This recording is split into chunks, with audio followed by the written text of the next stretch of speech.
আসছিলাম ময়মনসিং ডাক্তার দেখাতে আলট্রাসাউন্ড করার জন্য।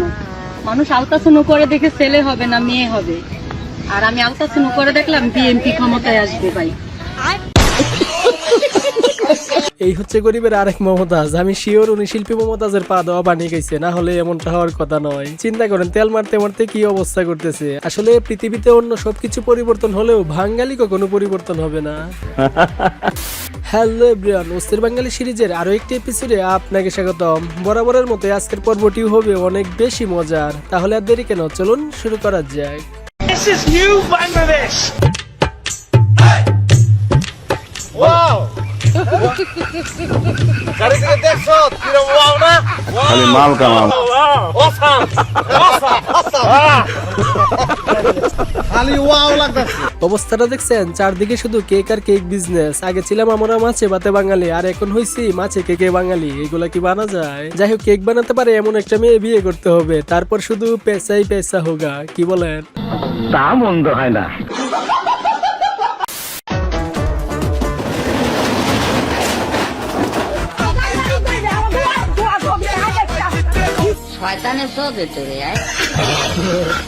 কেমনটা লাগে বলেন? দুষ্টমির একটা লিমিট থাকা দরকার, এরা লিমিট ক্রস করে ফেলছে। ভিতর থেকে এক মহিলা ইচ্ছা রকম ভাবে গালি দিতেছে। তবে এই চাচির কথাটা শেষের ইতরটার সাথে যায়, তাই না? ভাই আমার বউ 15 দিন আগে ওর বাপের বাড়িতে বেড়াইতেছে, মানে আমার শ্বশুর বাড়ি আর কি। তো আজকে আমি আনতে যাবো, এদের পাঞ্জাবি রুকো যারা, সবার করো। কি করতেছো? বলতেছে সকালে রান্না বান্না করে খায়া বসে আছি। তো আমি বললাম যে আজকে তুমি কি পিনছো? কই খয়রি কালার শাড়ি পিনছি। তো আমি বললাম যাচ্ছে ঠিক আছে। তো আমি আসলাম, আইসা দেখি যে খাটের মধ্যে শুয়ে রয়েছে। তো খয়রি কালার শাড়ি পিনলো, আমি আর ডাইনে ভাবে থাকাই না, আমি মনে করছি এটা আমার বউই। তো বুঝে নিতে ভাই, পুরুষ মানুষ নতুন বিয়ে শাদী করছি, 15 দিন বউ ছাড়া। তো আমি যা জড়ায় ধরে ফেলাইছি, মানে শুয়ে পড়ছি। যখন আমি ঘুরায় আমার দিকে মুখের দিকে তাকাইছি, তখন আমার শাশুড়ি ভাই, আমি তো পুরো অবাক হয়ে গেছি। এটা কিছু হইলো বলেন? এইরকম সিচুয়েশনে যেন আমার সূত্রেও না পড়ে। বাইটির জন্য এক বালতি সমবেদনা। আজকের পর থেকে হয়তো বেচারা আর শ্বশুর বাড়ি যাবে না, একেবারে শখ মিটে গেছে। ভাগ্যিস দিনের বেলায় কাহিনী, রাতে হইলে তো একটা সর্বনাশ হয়ে যেত।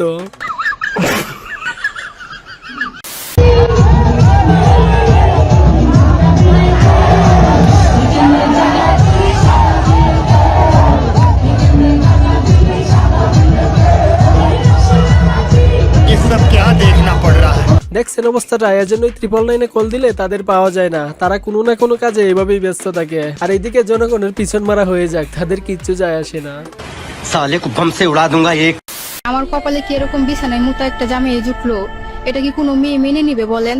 আমি ভাই ওর সংসার করব না। আমার যেদিকে দুই চোখ যায় আমি সেদিকে চলে যাব। এইটা কোনো কথা বলেন? বিছানায় রেক্সিন ব্যবহার করলে কিন্তু এরকম প্রবলেম হতো না। বেচারির কপালটাই খারাপ, বেচারির জন্য আমার কষ্ট হচ্ছে। যাই হোক, এখন আপনারা আবার কেউ আপনার এক্সের অভিশাপ দিয়েন না, যেন তার কপালে এরকম একটা জামাই জুটে।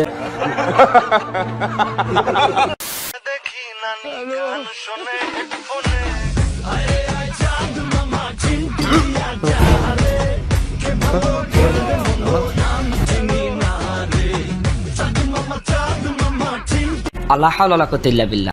আহা, আপুটা একেবারে কনফার্ম জান্নাতে, এতে কোনো সন্দেহ নাই। কারণ সে তো বুরকা পরে ডান্স করতেছে, তাই না? এজন্যই হুজুররা বলেন বুরকা পরা দেখলে পাগল হওয়া যাবে না, কারণ এদের উপরে উপরে সৌদি আরব, আর ভিতর দিয়ে পুরাই আমেরিকা। কি বলবো, যাই হোক। আর এখানে তেমন কিছু না। ভাইটি বিদেশে থাকা অবস্থায় এক বউ থাকতে না জানায় আরেকটি বিয়ে করে ফেলে। তারপর দুই বউ মিলাই এয়ারপোর্টে দিছে কট।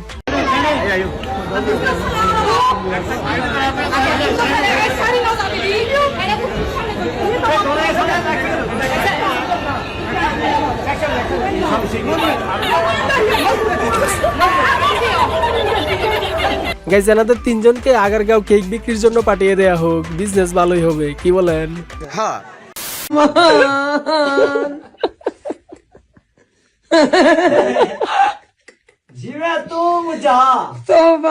वाह दीदी, वाह दीदी, दीदी वाह दीदी, दीदी। দেখছেন কত বড় চুন্নি। গাইজ, আপনার কোন বান্ধবীগুলা রেস্টুরেন্টে গিয়ে এরকম করে? তাদেরকে হালকা করে মেনশন করতে পারেন।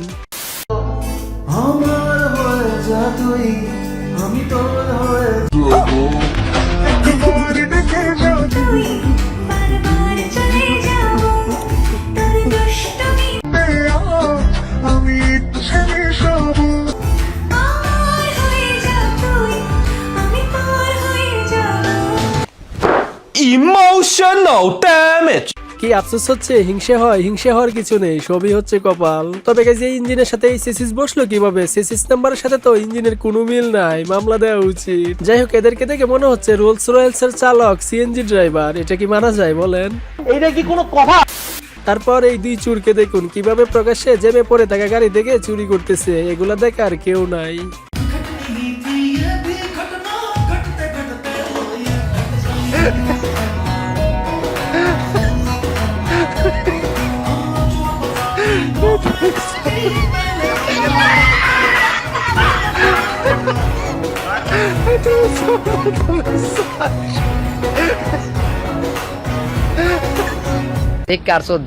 গাইস, কারণ বাজারে এগুলো নিত্যদিনের ঘটনা, এদেরকে কেউ কিছু বলে না। পারলে আরো ভিডিও করে নেটে সাইরা দিবে। চিন্তা করেন মানুষের বিবেক বুদ্ধি আজকে কোথায় গিয়ে পৌঁছেছে। তবে আজকে যদি আপনি আর আমি এদের দুইটারে দইরা ভালো করে শিক্ষা দিতাম, তাহলে আর নেক্সট টাইম এগুলো করার সাহস পেত না। আসলে সমস্যা আমাদের ভিতরে ভাই, কিচ্ছু করার নাই। এটাই বাস্তব।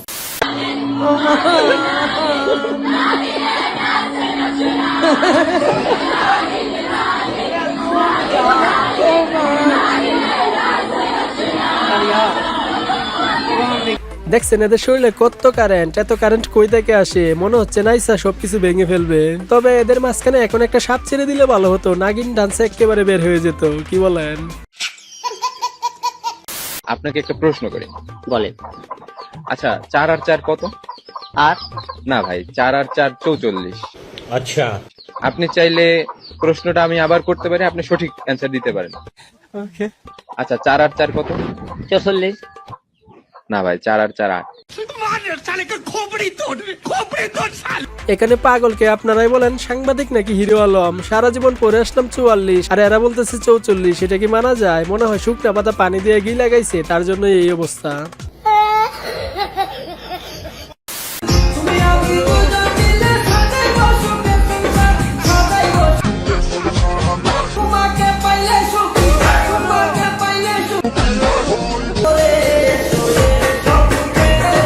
আহা, ছেলেটা আজকে চরম ভাবে ফাইসা গেছে। এই পরিস্থিতি খুবই লজ্জার। এখানে বিষয়টা এমন হয়ে গেল না, একটা গোলাপে ডাল ভরা কাটা। তবে ছেলেটার গায়রত দেখে আমি মুগ্ধ হয়ে গেছি। একটিবারের জন্য হলেও মেয়েগুলার দিকে ফিরেও তাকালো না। একেই বলে গায়রতের পাওয়ার।